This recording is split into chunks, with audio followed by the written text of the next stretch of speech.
नमस्कार दोस्तों, कैसे हैं आप सभी।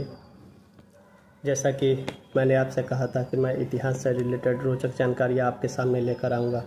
दोस्तों, कैसा लगे आपको यह जानकर कि हमारे जो क्रांतिकारी देशभक्त थे उनको हमारे अपने देश के लेखकों ने आतंकवादी कहकर अपनी किताबों में संबोधन किया हो। कैसा लगेगा आपको यह जानकर जब आप यह बुक में किताबों में पढ़ेंगे कि जिन लोगों ने अपने देश को अंग्रेज़ों की ग़ुलामी से आज़ादी दिलाने के लिए अपने प्राण त्याग दिए, फांसी के फंदे को चूम लिया। 22 साल, 23 साल, 25 साल की उम्र में उन लोगों ने मौत को गले लगा लिया। उनको हमारे देश के अपने लेखकों ने आज़ादी के बाद, जिन्होंने इस देश में जन्म लिया, जिन्होंने इस देश के नमक का प्रयोग किया अपने जीवन को संचालित करने के लिए, इस देश का नमक खाया, उन लोगों ने हमारे देश के क्रांतिकारी महान देशभक्तों के बारे में आतंकवाद जैसे शब्द का संबोधन करके अपनी पुस्तकों में लिखा है और उन पुस्तकों का अध्ययन हम वर्षों से करते आ रहे हैं।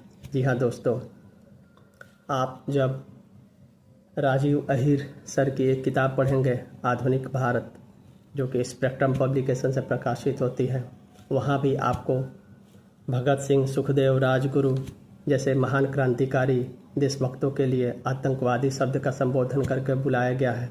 दूसरी तरफ बिपिन चंद्रा जी की किताब पढ़ेंगे आधुनिक भारत का स्वतंत्रता संग्राम, वहाँ भी इन देशभक्तों को क्रांतिकारी के बजाय आतंकवादी क्रांतिकारी कह के संबोधन किया गया है। और ये लेखक ऐसे कोई छोटे मोटे लेखक नहीं हैं। इनकी द्वारा लिखी हुई पुस्तकें बड़े बड़े विश्वविद्यालयों में पढ़ाई जाती है। मैं खुद जब 2012 से 2015 के बीच में काशी हिंदू विश्वविद्यालय में अध्ययन कर रहा था, तो वहाँ पर भी मैंने इन पुस्तकों का अध्ययन किया और उस समय चीज़ें यह उतनी समझ में नहीं आती है, क्योंकि हमारी अवस्था उस तरीके की नहीं रहती है। हमें तो बस एक सिलेबस की फॉर्मेलिटी पूरी करनी रहती है और हम उसको पढ़कर एग्ज़ाम परीक्षाएं देकर निकल जाते हैं।